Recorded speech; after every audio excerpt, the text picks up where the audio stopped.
Hey everyone, welcome to VR Verdict, episode 87. I am PJ. I'm Wookie. We're here talking with the team from Dreamirl about their game Jurassic Snap. We have Inatano, I hope I said that right, Yeah. and Paul. Hi. And in the audience here, the live audience, we have Dave the Dev from something Barcelona. Penguin. Sorry. Defective Penguin Games. Defective Penguin. I couldn't think of the word. Sorry. Yeah. Creator of Warchasm. Nice to see you, man. Yeah, good to see you guys too. So, yeah. So we're here to talk about Jurassic Snap. You guys have a Kickstarter going. Today is Thursday, the 16th in our time zone. How many days do we have left for the Kickstarter? It's 1 week. 1 week. Yeah, only 1 week. So anyone listening, watching, we'll have the links in the show notes. Check out the Kickstarter. A lot of cool stuff. You join us live right now, you can see some life-size dinosaurs, but we'll take a video and all that fun stuff. So it's a really neat game. But so yeah, if you guys want to tell us a little bit about the game and what you guys are working on. Sure. Well- I will let Paul introduce the game. Well, Jurassic Snap is a VR exploration game in which you are a photographer who studies the planet set in the Jurassic era. You have to take shots of creatures to register anything you could find about them to study those creatures like the dinosaurs. The goal is to study those creatures and seek their habits using your every tool you have, your baits, your repellents, to create interactions with them. And it's a cute game. It's not intended to be scary at all. It's a chillful experience. Awesome. It is very cute. It's very adorable.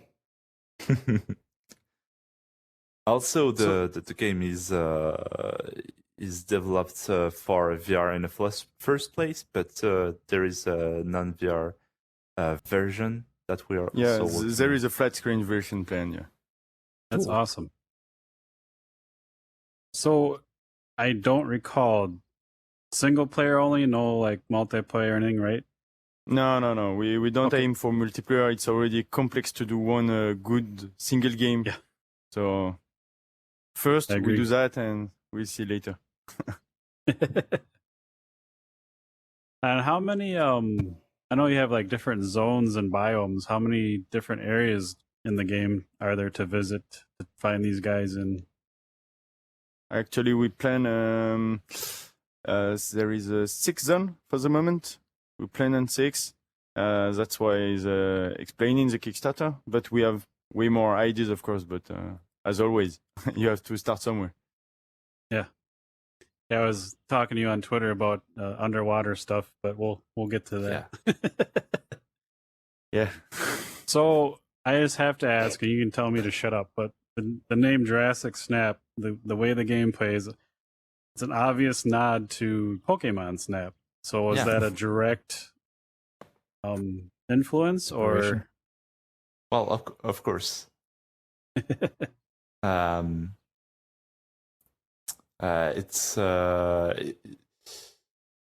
It's about Pokemon and Jurassic Snap and Jurassic Park at the same time, because we love both franchises, Nice. and we of course wanted to do something that looked like us, and even if we describe ourselves as a Pokemon Snap in VR, we love the franchise Pokemon, of course, and we know the weaknesses the game has, and that's why we are not just doing the Pokemon Snap with dinos. We want to make our own game with differences, and hopefully this is going to be great, and we will make ourselves our own name. Yeah. But Oh, people yeah. have to see the project first, so I think that's a good name, a catchy name. And Definitely. Pokemon Snap with dinos is fine to quickly pitch the game, honestly. It's okay to say it's a Pokemon Snap game, but because it's the simplest way to get it what it's about. But at the same time, it's not the same. That's what Right. Paul means, if I can say. Like there is a lot of differences, mostly from the IA of the dinos.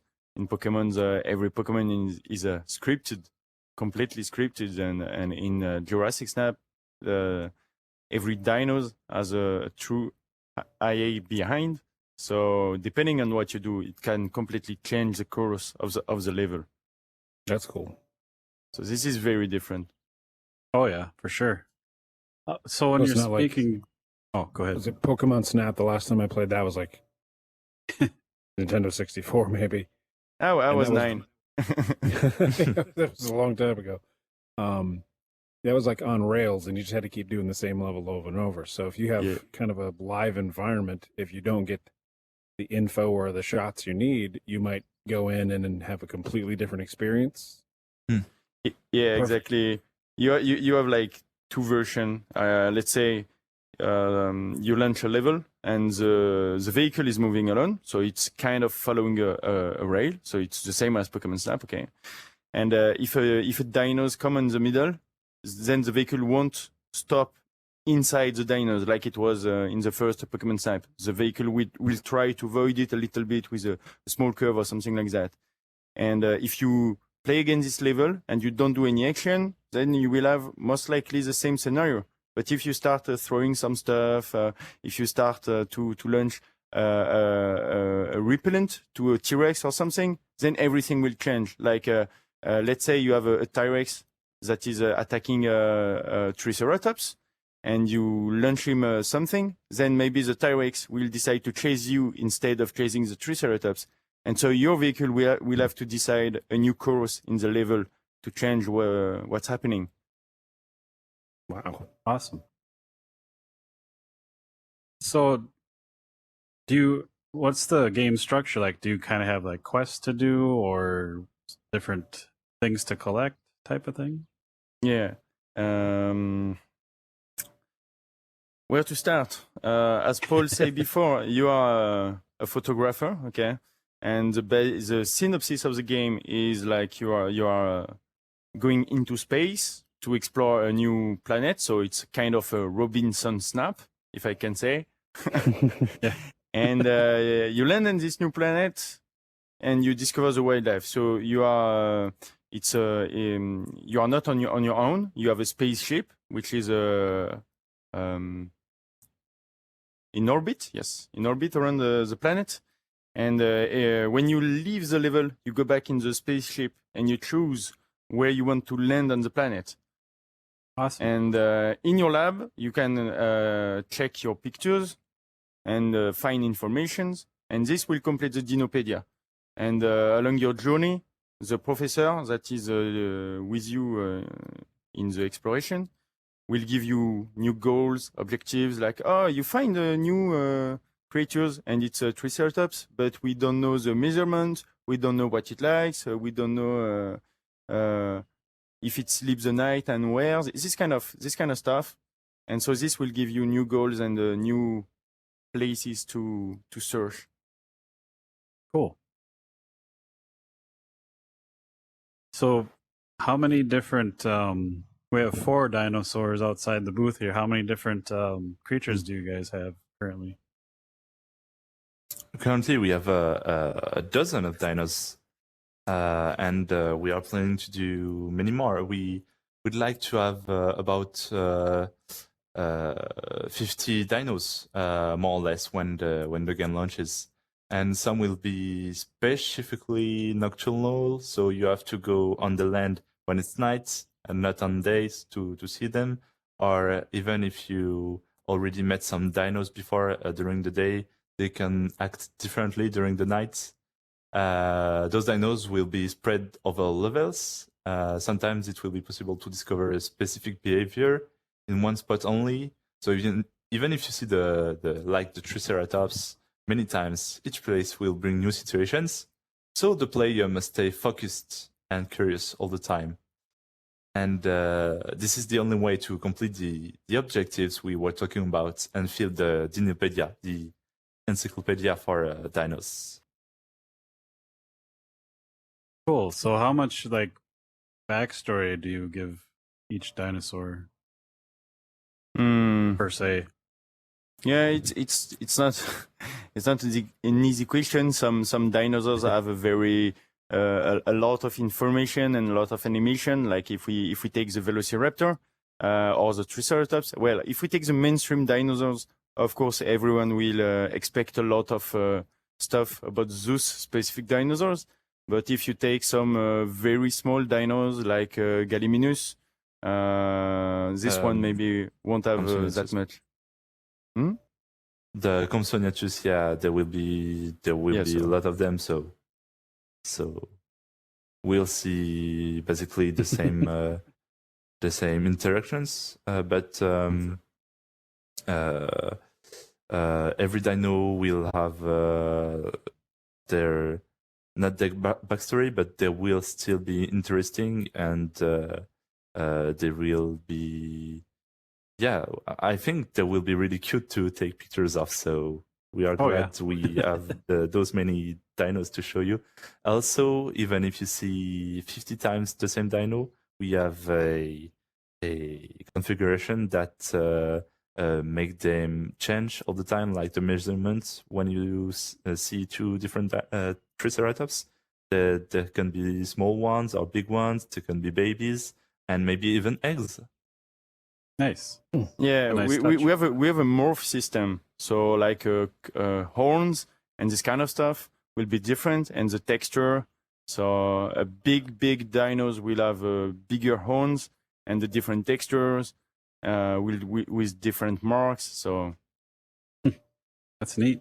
Can the big dinos sometimes have tiny horns? yeah, that's it's there is a randomizer about that, so it's possible, but we try to control the randomizer, so it's possible to have a big dino with small Exceptions. horns, but if it's weird, we will avoid it. Okay, leave. You're weird. You gotta go. So again, we have 4 dinosaurs out front here. 3 of them I recognize, 1 I don't. So do we have some fantasy dinosaurs in the mix, or is that something I just missed in preschool? Which one do you get? I don't see them. So from by the here. Stegosaurus, there's I don't know what it is. We can go look at it. Just don't go outside the bubble. So we have a Triceratops, a T-Rex, a Stegosaurus, and an eel-looking thing with legs. I don't see them. Yeah, you have a better vision than me because I don't see any of them, to be honest. Oh, really? Doesn't see any. No. Oh, you might have not gotten the updated app. Yeah, there's maybe. 4 dinosaurs out here. Oh, no. I'm going to spin the Yeah. camera for those watching. Yeah, so there's a little black one. It's got big white eyes. These aren't textured. It's darker, but it's got a really tall fin. And it's about this tall, and it looks like a little salamander with a really tall fin. Not That's really a weird. Dimetrodon. Oh, the but- Spinosaurus, the blue one. Oh, is it? It's a little tiny guy.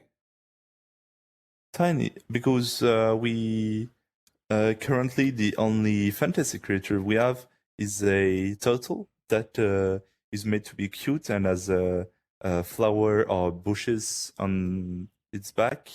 That's cute. And this is right now the only fantasy one we have, but we also intended to make some differences on specific dinos, like the Spinosaurus has not a scary face, Okay. while usually they are pretty scary, like in Jurassic Park 3. So yeah, some dinos can be a bit different, but mainly we will focus on real dinos. Okay. Yeah, we try to make them cartoon as possible, so sometimes you don't recognize them. I don't see them, but from what I understand, there is, I guess, the Spinosaur, which is maybe small, and this is because of scaling when we do the 3D model. So some some dinosaurs have a very big scale and we have to unscale them in the game, and some others have a very small scale and we have to scale them up. But I think you have the stegosaur and the spinosaur, and I don't know for the others. Maybe it's the T-Rex. I'm not sure. T-Rex and Yeah, a Triceratops. Yep. And Yeah. the Triceratops. Okay, so the last one you don't recognize is probably the Spinosaur. Yeah. Okay. I could see And that. I think maybe it is just the cartoon face that threw me off. Yes. He's definitely cute, so don't. He's awesome. I'm not. Also, if dissing him at they all. like the textures, yeah, it might be complicated to recognize because it can be weird with our textures. Oh, is Okay. it black at the moment? Just He's gets a little black. darker. It's darker gray. Yeah. Okay, so there is no texture. It's just the colors on the models directly, but it's not the texture. The texture is blue for the skin and kind of white for not white, no, yellow for the how do you say Oh, sure. the Fins. Spine. yes Yeah, for the spine. yeah. Awesome. Style's definitely cool. Let's go back in the seat. They're all definitely very photo worthy. I can't wait to snap some pictures. T-Rex has a nice grin on him. Yeah, if So- you watch the trailer, the T-Rex can be pretty scary, but he has a dumb face, so it's still funny. Yeah. if you encounter the T-Rex in the dark, actually, it's kind of can be scary a bit, like for if you give the game to kid of 13 or something. But even so, the T-Rex, as Paul said, has a dumb face kind of. So you will be half scared and half fun. So it's weird. It's a good mix. So we'll get back to the game in a minute. I'm just curious. I like to find out like your guys' backstory, like either as gamers or devs. Like, how'd you get into all this? What's your origin story? So Paul is not a developer. He's the community manager in the team, doing Awesome. some press stuff. Respiration, yeah. Yeah. But I always played video game my entire life. We are both huge Pokemon addicts, like you can understand. But we are playing every kind of games. As I like monsters, I love Gears of War, Monster Hunter World, Ratchet and Clank. Nice. Those are major games for me, and I could add a long list with that. So I've been playing on like a dozen devices during my life, and nowadays I could play anything as long as I play with my friends. Awesome. I agree. Yeah, on my side, it's a little bit more complicated. Where to start? Of course, I played the game since like the Game Boy, this kind of stuff. I'm not that old, but I'm not that young either. And I think I can say that I'm the first, in the generation Pokemon, because I grew up with this. I grew up with Pokemon. I got Pokemon Snap when it was launched back in the day, and Pokemon Stadium too. So it was cool. Playing on the Nintendo 64. Yeah. And since then, I got every consoles with every kind of game. So I don't have a specific kind of game, even if I'm easily scared. So usually I don't play the scary games or horror games. And that's probably also why I choose to go with dinosaurs, because usually games with dinosaurs are too scary for me. So I can't play them.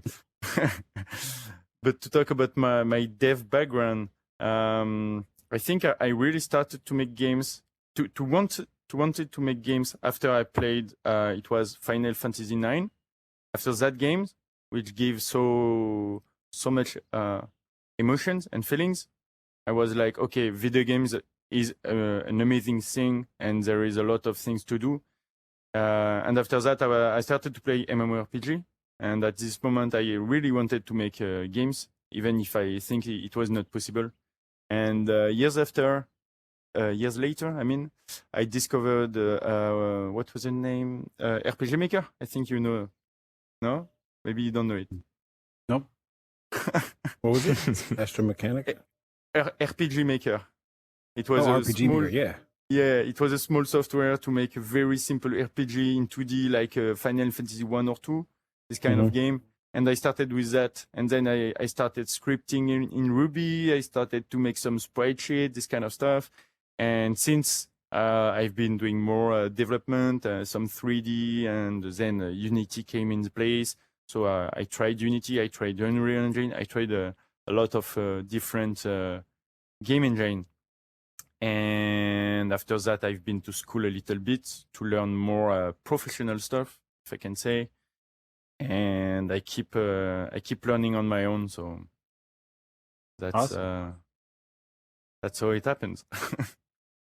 So being new to the whole scene, was it easier to kind of choose VR as like the media, or was it something else? I know I don't know for you guys, but I know the VR since the DK1.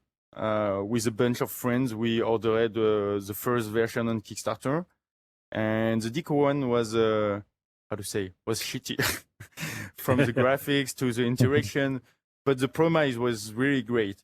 And my friend did one of the first game who got prize on the DK1. It was Enter the Rift.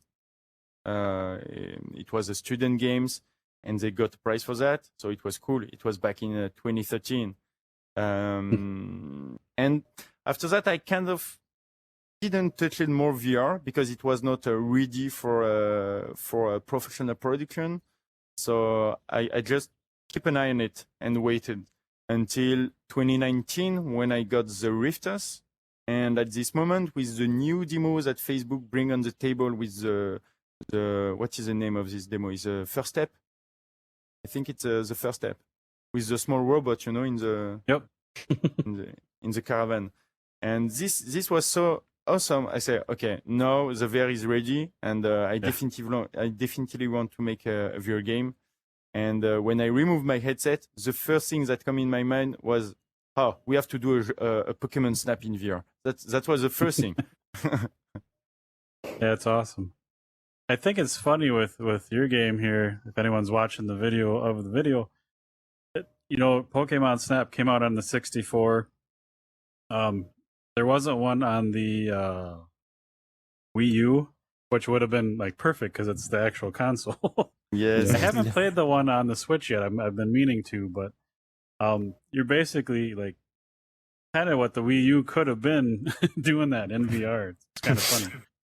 Exactly. Yeah. Nintendo, Pokemon Company kind of, I will say, forget about Pokemon Snap, and they announced it. It was in 2020, I think. So I started to work on Jurassic Snap before they announced the new Pokemon Snap. I don't know why it took so long, but it's cool. It's cool they did it, and the new Pokemon Snap is cool too. So. Oh, good. I like to hear that because I really honestly want to try it out. I just haven't had time. I play too much VR, so. So, Dave again is in the audience. Any questions or comments, Dave, so far? Yeah. Can you hear me? Yep. Yeah. Yeah. Excellent. The mute button was being a bit funny when I was at a Spatial Ape earlier. Cool. Yeah. Is it just you guys, the team, or how many of you are working on it? In the company, we are like 17, but working on the game, we are 4. It's a very small dev team on the VR game. And there, of course, there is people like Paul who are working on the game about the community and the communication, this kind of stuff. But where is Paul? He's gone. He warped. Sorry, There he is. I'm here. Hello. I was talking about Paul and Paul. But You got embarrassed. Yeah, sorry. But yeah, at the moment there is 4 people. We have one new also, so we are 5. But the last one is a part-time student, so I don't really know if we can count him as one or half. But Remains to be seen. So you said there's like 17 people at the company. Does the company normally make sort of VR? Is it pancake games or? No, If I get it. We have the team is split, and we have a 2D team. So we have 2D games aside the VR game, and we have the 3D team that is dedicated to VR game. So actually, there is like I think it's kind of 7 people working on the 2D games, and 5 people working on the VR game, and then there are 2 people for the communication, 1 people for the paperwork, and 1 or 2 others are doing some work for clients because we are a self-funded studio, so we have to do that also. Yeah, of course. Yeah. So is this your first VR title? Yes, It is. Yeah. You nervous about it? not really. No. All right. Yeah. And where's the goal? What are your sort of release goals? Is it sort of like Oculus Quest, PlayStation VR, or all It of is. the above? It's every headset, and that's the part that makes me nervous. That I me can nervous imagine. is the Quest 2, because actually we are working on a demo to send for the press and some YouTubers, and the demo runs very well on the PC VR, but on Quest 2 it's kind of horrible to get the good performance. So we have to find the good tricks and the good optimization, and this thing is making me nervous. Like I know how to make things correct, but the Quest 2 is terrible for performance point of view. Yeah, and I know it does sort of take all your tools away from you and all your tricks, doesn't it? It's a real uphill battle getting stuff to run on that. So. exactly, yeah, and the limitation in polygons and this kind of stuff. So Yeah. I know that once the version will run decently on the Quest 2, it will be easy to go on the PlayStation VR, and it will be even easier to go on the PSVR 2 on the PlayStation 5, which is not yet announced, but I guess it will be soon. Fingers crossed, eh? Yeah. Yeah. You guys should we all want every first Friday of every month we have a dev roundtable. We have a bunch of devs here, and they all work on quests and they share tips and tricks. And one of the guys is like an optimization god. So if you ever want to join that talk and ask some questions, like really good resource. Yeah. Sure. Just throwing that out there. But Yeah, he goes on and on about just optimization as far. I think he's meant polygon textures, lighting pipelines, all sorts of stuff. And the lighting in this game is gorgeous, which is first thing I thought of. Like, this might not be on the Quest, because that looks really fucking good. Yeah. Like, Quest games can look fantastic, but I'm like, that lighting is a little dynamic. No. Actually, we have a one dynamic light that is only applied on the dinos, on what you see on the screen. Everything else is baked in the scene, but it's not as optimized as the version I'm working on actually. For the dynamic shadows, we are using fast shadow, which is making kind of baking a shadow, and then you can move the shadow around the ground. And it's not really a dynamic shadow, but kind of. Cool. Now my brain's So I trying don't to know pick for. out. Sorry. Sorry. Go on. I was just saying. Now my brain's trying to pick out the shadows moving on the bushes. I'm like, how is that baked in? It looks too good. Yeah, That's all. this one is dynamic. Huh. Personally, I didn't know what you were saying at first because I don't see our trailer at all on the screen. So yeah, you guys didn't. I'm not on the newest version, so your game from the Kickstarter video is playing on this big screen. I'm so sorry. So yeah, it starts from like you're looking at a sleeping Triceratops to one that's eating, and then look up and there's a T-Rex screaming on a nice. cliff. So sorry. That's why we're all looking up here. You're probably wondering, like, what are they looking at? Well, I'm looking at a shooting game right now, so yeah. Oh no! It's all your stuff right now and in the video and stuff. Okay, So okay. Yeah, sorry they about update their app every week. Sorry. But we downloaded the APK just before, but no problem. We see some Jurassic snap Yeah. picture of Yeah. we have 4 pictures. I saw what you guys are seeing earlier. They did another build for us to get some more of your stuff in. Maybe that's Sorry, why. but it's probably confusing for you guys. Yeah. No problem. It's okay as long as you guys see what we made. We kind of know what we made so far, so that's cool. As we're on the same page, and then the people watching the stream could then Yeah. not seeing like a completely different game. Like dinos. So, Fucking- with your Kickstarter, what's kind of like your roadmap or your goals, or what's your hopes and dreams for that? Well, the Kickstarter is not going well, so for now we think it will fail. Like there is a 99% of chance it failed, and we kind of know why. Probably because the objective was too low and the roadmap was too long, and the platform was not clear. So it's part of the. We are new in the VR, so we don't really know the expectation of everyone, like on the PSVR players and Oculus players who want the App Lab version, this kind of stuff. So we, at the moment, we think that we will do another Kickstarter later that will help the funding of the game and being more clear about the funding. Because some people said, 30k euro is very small for a game like that, and indeed it's not a big amount. But this is because we are self-funded, so we already have some money on the table to make the game. Right, but we didn't explain that in the Kickstarter, and maybe it will make some difference. And also, as Paul said earlier, the game is planned to be on a flat screen too. And some players were coming on the page, say, "Oh, that looks nice," and they launch the trailer and they see only VR and say, "It's only a VR game; it's not a flat screen." Yeah. So there is this kind of stuff, and it's our first Kickstarter, so hopefully the next one will be better. Yeah, it's really hard to like get all your information to the right people that need to see what version and all that. And so I'm always curious, and if you don't have to answer this, but so if the Kickstarter fails, like how does that affect like your mood and and your stuff like that too? The mood is always very low when you launch a product or a game or a Kickstarter and no one is coming on.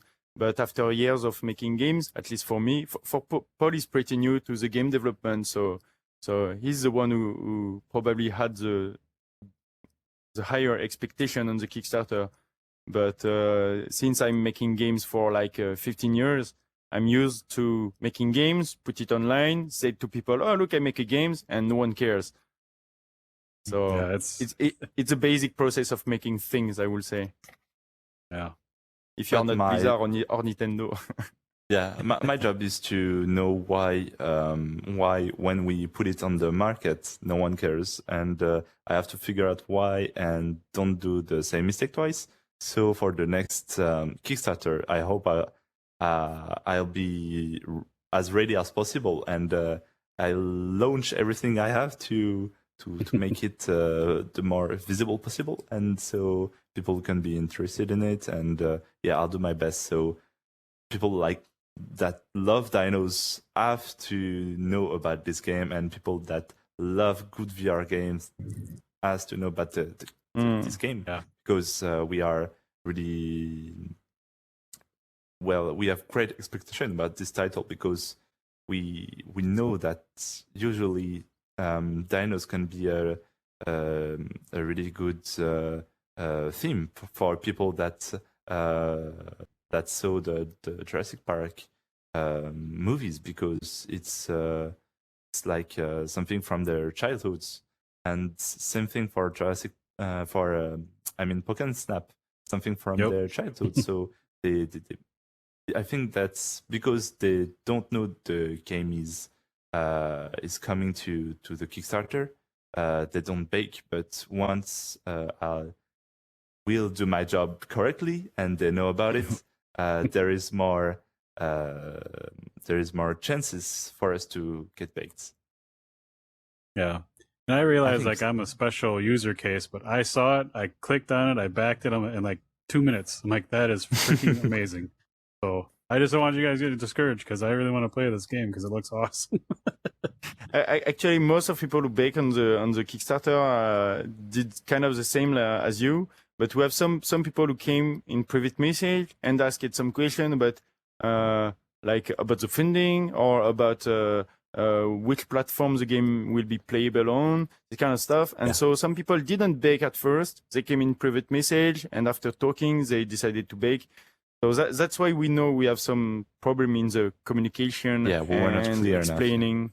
Yeah, but the game got a lot of visibility. Like the trailer has been seen by a lot of people, and it's great. So we know the game looks good. I think at least, and we even had some people on Reddit telling us that this was not possible to ship on the Quest.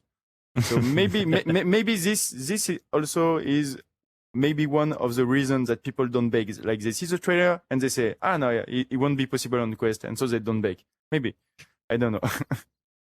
Yeah. And It it's always a looks fine good. line. Like, you guys have so much, like, you have to find the line of too much sharing, like, too much information, and not enough when you're doing a Kickstarter. It's kind of, Yeah.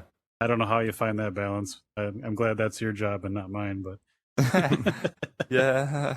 It's I'm really not hard. stressed at all.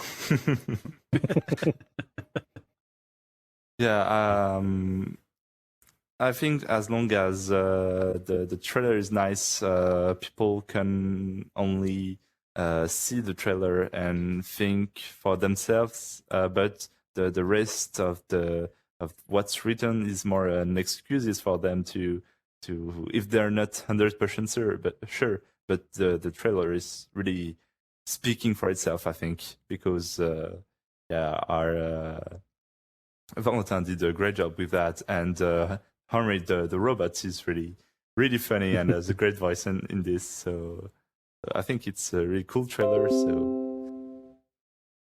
So I hope that people were laughing at it, and if the game is too beautiful for them, that's pretty good for us too, I guess.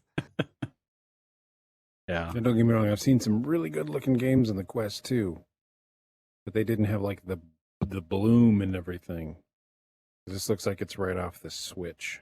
We have a VFX artist in the team, and this guy all the day is trying to make new shader and new optimization and tweaking the camera and say, on this stage specifically, I will do the camera like that and the fog like that, and he will fake the thing with some planes and texture on the plane. So these don't take a lot of draw calls and batteries, so it's very lightweight. And in the end, you have now some rendering because you just tweak everything from where you are and what you see in the scene.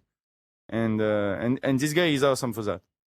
You said you had like a small team, but it's a lot of people we talked to is one person. So that's kind of like, that's really, seems like a luxury. That's awesome. Yeah, but you don't do only that. It's what he loves to do. Like he can spend days only making VFX. But the last 10 days, he has been working with me on the looking at every single trees and rocks and say, okay, there is 10 polygons we can save on this one, and there is 10 on this one, and these two materials we can make them one, and this kind of stuff. So this is our job actually, looking at everything and packing everything up to make it fit on the Quest. Oof. Everyone in the team is able to do a lot of things. Like we are 4 on Jurassic Snap, and there is 2 guys. So me and Mika, and also the students. So we are 3 on the technical team, and then we have two guys on the art team. 2.5, yes. Sorry. 2.5, yeah. 2.5. And 3 on the art team. So 1 is doing all the dinosaurs and the skinning and the rigging and the animation, and he also did some props like some vegetation you see on the desert scene. I think it's at the beginning of the trailer. I don't know which part is of the trailer at the moment. Lush in this one, so it's probably not the. and the second artist is doing all the VFX stuff, and is also doing some props, some vegetation, some texture, shaders, and materials. So yeah, very small team, but a lot of hats for everyone. Tuk, tuk, tuk. Yeah, that sounds about right, Dave? Yeah, you're right about having sort of like 4, 5, 6 people working on a project. That is an absolute luxury. It's yeah, that's it sounds like a dream. You're very lucky. honestly, it's not enough.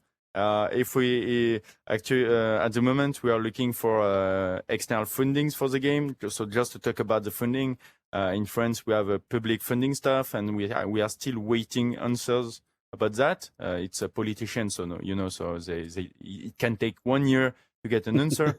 But we were supposed to have the answer since a few months, and we will have the answers by the end of the year. And we are also talking with some publishers who have been very interested by the trailer. So both of these options are on the table actually, and will probably change how the game will be funded. And that's why we are talking about a second Kickstarter that will be very different. And if we get one of those 2 fundings, or even if we get the 2 fundings, we will be able to hire 2 more people in the art team. So we will have two people dedicated on making dinosaurs and animation, and 1 people dedicated on making the environment. So this will be a luxury, as you say, because at this moment we will be enough. Actually, we have even if we are 4 or 4.5, there is still a ton of work to do on this game. Do you guys have like a release window in mind, or are you just not even thinking about that yet? We have to think about the Kickstarter has put on the table what was wrong with our roadmap. People don't want to bake and wait 2 years. Specifically, people who are playing on PSVR, because maybe the PSVR 2 will be there. So they're not sure about that. And from what we've seen on Kickstarter, most of the games are planning on a 1-year roadmap. So we completely reworked the roadmap with the fact that maybe we will have a complete funding for the game. And if this happens, we are able to finish the game by the end of 2022. So it will be 1 year instead of 2 years. The initial 2 years roadmap was with the current team and the fact that we have to be self-funding at the same time. So if we have no funding, the game will take more or less 2 years with maybe less dinosaurs. And if we have the fundings, the game will take 1 year with a complete team. And we will have something like 50 dinosaurs, as Paul said before, and every animation that are required for each dinosaur. Nice. Now, see, I thought the secret to Kickstarter was charge like $3,000 for in-game assets and then just never launch the game. Yeah. Star Citizen does. I'm still waiting for that one. I backed that in 2014. Like, it's not This happens a lot on Kickstarter about games that even games that got a lot of fundings, like a few $100,000, or if we, even games who launch on early access on Steam and they got thousands and thousands of sellings, and the developers vanish from them from the industry and don't give any news. I have one game in mind about that. There is a Cube World. I don't know if you know this game. Cube World. No? Nope.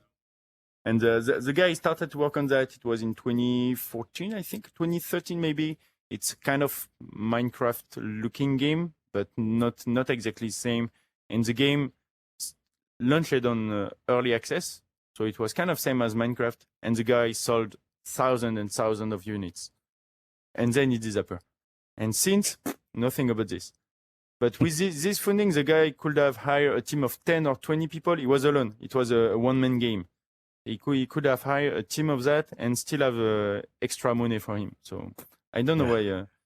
But some people do that, and it's also one of the reasons that people doesn't fund game on Kickstarter. Even if they think the game is cool, they say, okay, the game looks cool, but there is this problem or this problem, and then they don't trust at 100% the team behind, and so they don't. It's not just whether or not it looks good. Yeah, they have to. Everyone Yeah. has to vet it themselves, which is kind of hard to do. Because I've been burned like 3 or 4 times now, and it's like, oh, I'll still back a good project when I see it. Yeah. But it's kind of like I'm writing that $20 to $40 or whatever off. I'm like, that's not coming back. If it doesn't happen, it doesn't happen. Yeah, I know the feeling. I do the same. So And I'm not knocking Kickstarter or the people who are on it. It's just tough. But like, I can't think people are going to look at the video up here and be like, they're not going to finish that. I mean, it's like, that's, I know you guys aren't looking at the same video. I keep looking up there. I'm like, that's pretty close. Like that, that's not vaporware. So that's pretty good. You see Thanks. some people that have really unfinished demos and stuff up there. Like, here's my idea. That's, here's a done game. That's pretty fantastic. Oh, well, the game is not done, but thanks. From the video though, I mean, it's like, that would fool me into thinking that game's like 90% done. Holy cow. Yeah, but Well, if it's 90% done, then we need 2 years of roadmap, and this make a problem in the head of people. They are like, the game looks finished, but they need 2 years. That's Okay. maybe one of the Could be problems. a flag, yeah. I don't know. You made too good of a trailer. Yeah, probably. Oh, no. Too bad. Art form. I'm sorry. You can look back to the dinos without textures if you want. So Yeah. so you can be reassured. You can back us because they don't even have textures. So yeah. These at this dino, he's dinosaurs black. need some skin. Please donate. Please donate. It's like those 90s commercials with the people who are in Africa. Like these dinos need some loving. We must get them some skins. Is there anything that we haven't talked about that you guys want to bring up or make sure that we do talk about as far as the game or anything like that? I'm not sure. I think we talk a lot about the game, so I don't know if you Remember guys to- have questions about the game. Remember to follow us on socials so you know when the next Kickstarter comes. I will retweet. I'll share links. Perfect. Like I Thank said, I want to play this game. I hope it only takes a year. 2 years might kill me.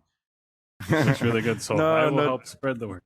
not 2 years. Nice. Honestly, if you look at the roadmap, we wanted to go on early access. If we are self-funded, we were planning to go on early access by like maybe the middle/end of 2022. This is the worst case scenario. And for the early access, we were planning on January or February. But since the Nice. Kickstarter is not going very well, we will finish the demo. It will be an awesome demo. We will send you the APK if you want to try it. And Of course. and we will send this demo to some, as I said before, press and YouTubers. And after this demo, we will do a new Kickstarter. And after this Kickstarter, if it's a success, everyone who baked on the Kickstarter will have access to the demo. And maybe 1 or 2 months after, we will start the closed alpha, and then go on and go on. But hopefully, we have to start with this nice looking demo. That way, people Yeah. know it's not a fake. Yeah. And with the VR industry, and it's kind of funny because there's content creators definitely help nowadays. But with VR, like no matter how good the video, like you can't express it, how awesome it is to be in VR in the game, even with mixed reality. But it's definitely one of the routes to go to get your word out and get eyes on your game. I don't know, Dave, did you use a lot of content creators when you put Warchasm out? Try to get the word out? Only really since the game dropped a week or so ago, because we went because it's on App Lab, you don't really get any kind of heads up that it's going to release. They have changed that now, where they give you a release date, but frankly, it's completely useless to you because if your page is visible, and this is what happened with Warchasm, with the page being visible, if it gets submitted to any of the sites that do sort of advertise App Lab games, because obviously they're hidden by Oculus, Oculus don't list a price, so the game was showing up on various websites as free, and lots of people are like, oh yeah, I'll have that for free. It's like, whoa, whoa, whoa, whoa, whoa. So yeah, so that kind of forced my hand to get it out quickly, and and then it was a case of contacting just about every sort of content creator and streamer that that I've come across in my adventures on Twitter, really. So, but it's been a good response. But you know, in an ideal world, I mean, you guys seem like you're going to be in a better position than that. So, you know, just make sure that that people know about it long before your plan. Those because if you don't get those day one sales, which App Lab really doesn't give you, you're then playing the long game. It's got stuff. That's one of our mistakes on Kickstarter. Yeah. But yeah, that's the only advice I can give you is get it out there and get people playing it and talking about it well before well before it's released, because otherwise you are just you're not punching your weight at all. And depending on where you get access to, I mean, have you guys have you sort of submitted anything to Oculus, any kind of design document or anything to try and get placement on the main store, like for the Quest version on? It's too early to talk about that. We have the application that is made in the developer dashboard on Oculus, but we don't have anything inside that yet, because we are not even talking about a version on Oculus. They don't do early access. So if we do an early access, it will be on the App Lab or SideQuest or on Steam. And going on Steam now, there is no manual when you are on front page. It's very rare. So I don't think it will happen.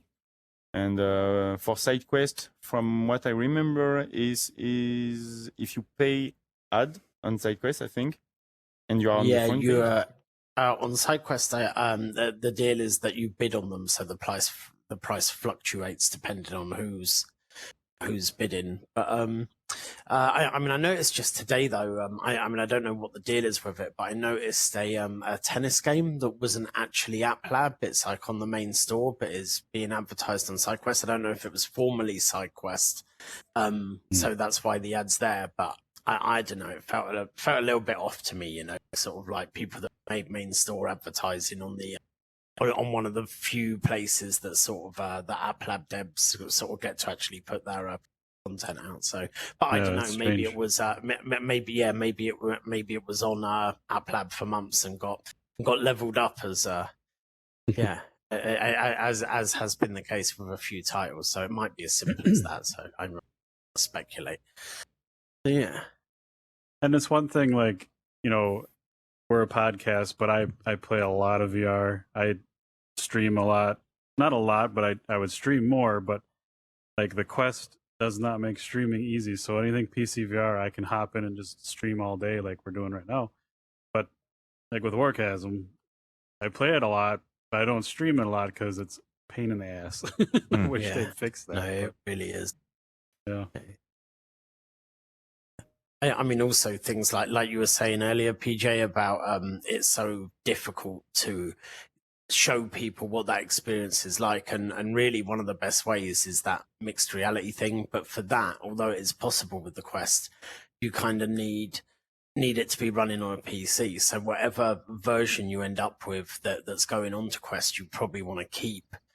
You know, a version of that you can run on PC and stick like the Live SDK in it and show that you know, what essentially looks like the Quest version, but with somebody sat in it. You know, that those mixed reality videos really are the much better way to show VR. It's me and my partner made one this week. We tried it a couple of times in the past because we have very limited equipment. You know, but like one of those sort of Logitech C90 webcams. We got like the cheapest sort of green screen setup and a couple of lights that keep falling over constantly. And we've tried it a couple of times to get it working, and it's just always looked like crap. But this week we just went with this, okay, no pressure approach. It hasn't worked so far, so if it doesn't work, let's give it our best shot. And we spent a whole day on it, and literally about 6 or 7 hours of the day was spent just working with the lights, getting a good key and all of that. And eventually, once it was sort of ready to go, yeah, we did sort of 4 runs each, 4 levels each. And yeah, we got about an hour's worth of really good mixed reality footage, and we stuck one of them up. My partner just joined Twitter. She's very late this week. And she posted one of them as her first video. I retweeted it, and we had loads of responses. Yeah, and it was the first time. I mean, Warcats, I'm proud of it. I think it's a fun game, but it was the first time people were literally like, because we didn't say what the game was, so people were literally asking like, "What's this? What are you playing?" Oh God, it's been out ages. Go and buy it. Yeah. So, so yeah, it's I can't recommend that enough in order to show people, that side of VR. It's got to be mixed reality. Nothing else really works. It just doesn't. At least it didn't for me. Yeah. Oh, have we lost PJ? Something I'm I here. said. I see his hand still here. Right. Only the head disappear. Oh no! Where'd you hide it? I think I've just done the falling through the floor thing, I think we which have to happens shoot him. every now and again. Yeah, Where is he? the thing that amazes me about a lot of this, especially like solo devs, is just the marketing thing. You could have the best game ever, and if nobody knows it's out there, then I guess you're playing it by yourself. So Yeah. it's a bunch of magic tricks, I think. Yeah, and a hell of a lot of luck, He's here. really. Yeah. Sorry. Hi. Sorry. Oh, Well, to finish up, guys, like, I love what I see. I love your roadmap. I'm all in for all of it. I hope it goes well for you, and I hope you keep plugging away at it. And I'd say, depending on your second Kickstarter, if that happens, come on back. Let's have another episode and see what you got. Yeah, with great pleasure. sure. No, now we know this VR podcast exists. We will definitely reach out again. And Yeah, definitely come on in. yeah. the Friday developer stuff. Those guys are Yeah, fun to talk. The Friday developer stuff looks very fun and interesting. So Yeah, really interesting. I will see if I can come if it matches the time zone. Yeah, it's the same time we did this, so it's probably 2 or 3 in the morning there for you. Yeah. It is. I think it's 3 actually at the moment. Yeah, just coming Okay. up to 3. 3 a.m. Yeah. We can maybe shift that around too. I think a lot of our guys are in California, so I don't know how that works. Yeah. It's Fridays, the first Friday of each month. So, I mean, I got to do later on a Friday. If I'm sure the California people are 3 hours behind me, 2 hours behind PJ. I'm sure they could do a little later. Make it easier on you guys, or earlier, maybe. I don't know.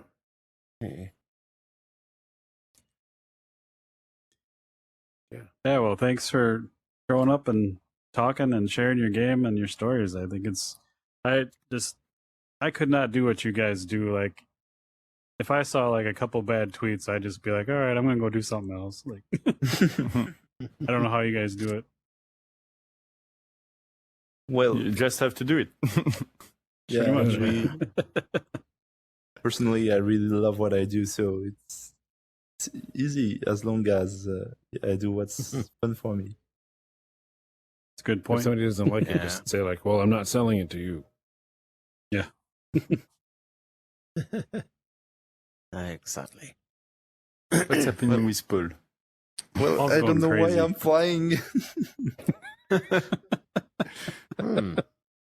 I lost my Interesting. sense of gravity, so Well, Dave, thanks for joining the audience. If you want to hang around, I got a free copy of Warchasm for you.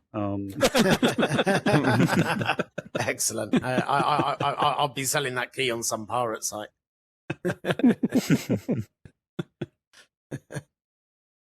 Excellent. Well, But yeah, thanks again, guys. When like what he said with the second Kickstarter, anytime you want to come back, share some more, of course, get some more dinosaurs in here, show some things Yes. off. Maybe get the stego nice and colored because I really like Stego's. Just that one. I mean, no rush. If the export works, of course. We tried like 2 or 3 different exports and didn't work it, but Isn't I don't know that what. stuff's always weird. Yeah. Exports, imports, models, scaling. Ugh. well, I remember when we had Warcam or Warchasm when Dave was on for his. Some of those things were so huge, it was just like, this is really daunting. Like I don't remember if they were like exactly 1-to-1 size in the game, but it was kind of like, no. this is crazy. It was great. Yeah, they It were. was funny insane. because it was where the T-Rex kind of was, and it was bigger than the T-Rex there. But then Yeah. you had your own thing going on in here the week after, and they made it even bigger. I'm like, holy crap! Yeah, everyone was climbing on it. Actually, it Yep. turned into a bit of a playground. Yeah, Yeah, it was awesome. no, it is great. Yeah. Yeah, and the did you guys chip up to the spatial ape thing earlier? Because yeah, it was I was in it for about half an hour, but there was a good sort of crowd.